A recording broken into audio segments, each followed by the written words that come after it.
বাবা মাকে বলছি, সন্তানদের পূর্ণ স্বাধীনতা দিবেন না, কারণ তারা ভুল করলে তখন আপনি তা শুধরে দিতে পারবেন না। আপনি তাদের সামনে এগোনোর স্পেস তৈরি করে দিন এবং পিছন থেকে শক্ত হাতে ধরে রাখুন, যেন তারা ভুল করলে আপনি তা শুধরে দিতে পারেন।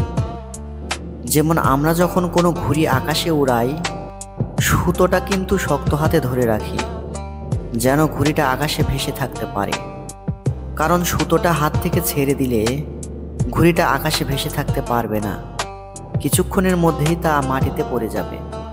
তাই বাবা মার উচিত তাদের সন্তানকে তাদের নিয়ন্ত্রণে রাখা, যেন সে কোনো ভুল পথে পা না বাড়ায়।